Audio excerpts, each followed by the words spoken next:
பொங்கல் பரிசு தொகுப்பு ரூபாய் 3000 ரேஷன் கடைகளில் எப்படி வாங்குவது? டோக்கன் பெறுவது எப்படி? முதல்வர் மு.க. ஸ்டாலின் பொங்கல் திருநாளை முன்னிட்டு அரிசி குடும்ப அட்டைதாரர்கள் மற்றும் இலங்கை தமிழர் மறுவாழ்வு முகாம்களில் வசிக்கும் குடும்ப அட்டைதாரர்களுக்கு சிறப்பு பரிசு வழங்க உத்தரவிட்டுள்ளார்.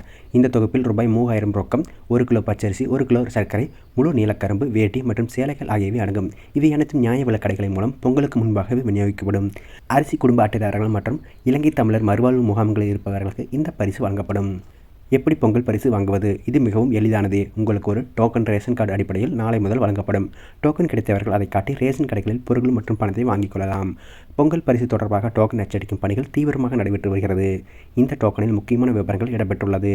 தமிழ்நாட்டில் 2,22,00,000 குடும்ப அட்டைதாரர்களுக்கு பொங்கல் பரிசு தொகுப்பு வழங்க தமிழக அரசு உத்தரவிட்டுள்ளது. பச்சரிசி, வெல்லம், ஏலக்காய், முந்திரி, திராட்சை, நெய் உள்ளிட்டவை பரிசு தொகுப்பில் இடம்பெறுகிறது. கூட்டுறவு, உணவு மற்றும் நுகர்வோர் பாதுகாப்புத்துறை தொடர்பாக வெளியிடப்பட்டுள்ள பொங்கல் பரிசு தொகுப்பு 2026 டோக்கனில் கடையின் பெயர், குடும்ப அட்டைதாரர் பெயர், குடும்ப அட்டை எண், கிராமம், தெரு, டோக்கன் எண் ஆகிய விவரங்கள் இடம்பெற்றுள்ளது. கடந்த வருடம் இதே காலகட்டத்தில் ஜனவரி 9ஆம் தேதி முதல் தமிழகத்தில் உள்ள ரேஷன் அட்டைதாரர்களுக்கு பொங்கல் பரிசு தொகுப்பு வழங்கப்பட உள்ளது குறிப்பிடத்தக்கது. இதற்கிடையே அரசு பொங்கல் பண்டிகைக்கான கரும்பு கொள்முதலை ஜனவரி மாதத்தின் முதல் வாரத்திற்கு பிறகே தொடங்க திட்டமிட்டுள்ளதாக தெரிவிக்கப்படுகிறது. வருகின்ற 2026ஆம் ஆண்டு ஜனவரி 14ஆம் தேதி தைப்பொங்கல் திருநாளை கோலாகலமாக கொண்டாடப்பட உள்ளது. வரவிருக்கும் பொங்கல் பண்டிகை முன்னிட்டு தமிழக அரசு ரேஷன் அட்டைதாரருக்கு ரூபாய் 3000 ரொக்க பரிசாக வழங்க முதல்வர் மு.க. ஸ்டாலின் முடிவு செய்துள்ளார். நிதித்துறை அதிகாரிகளின் ஒப்புதல் இதற்கு கிடைத்துள்ள நிலையில் ஆரம்பத்தில் ரூபாய் 5000 வழங்க திட்டமிடப்பட்டிருந்தது.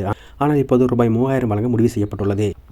எனினும் மாநிலத்தின் நிதி நிலைமையை கருத்தில் கொண்டு இம்முடிவு மறுபரிசீலனை செய்யப்பட்டுள்ளது. ரூபாய் 5000 வழங்கினால் கடுமையான நிதி இழப்பு ஏற்படும் என நிதித்துறை அதிகாரிகள் சுட்டிக்காட்டியுள்ளார்கள். இதனைத் தொடர்ந்து ரூபாய் 3000 வழங்குவது குறித்து ஆய்வு மேற்கொள்ளப்பட்டதில் இதனால் பெரிய நிதிச்சுமை இருக்காது என முதல்வரிடம் தெரிவிக்கப்பட்டுள்ளது.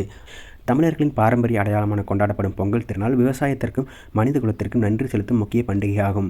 இந்த பொங்கல் பண்டிகையை மக்கள் சிறப்பாக கொண்டாட உதவும் வகையில் ஒவ்வொரு வருடமும் பொங்கல் பரிசு தொகுப்பு வழங்கப்படுகிறது. தமிழகத்தின் அதிகரித்து வரும் நிதி பற்றாக்குறை, ஏற்கனவே செயல்படுத்தப்பட்டு வரும் பல நலத்திட்டங்கள், மானியங்கள், உள்கட்டமைப்பு திட்டங்களுக்கான ஒதுக்கீடுகள் மற்றும் மகளிர் உரிமை தொகை திட்ட விரிவாக்கம் போன்ற காரணங்களால் நிதி சவால்கள் அதிகரித்துள்ளது. இதன் விளைவாக ரூபாய் 5000க்கு பதிலாக ரூபாய் 3000 வழங்க அதிகாரிகள் பரிந்துரைக்க முதல்வர் ஸ்டாலின் அதனை ஏற்றுக்கொண்டதாக வட்டாரங்கள் தெரிவிக்கின்றன.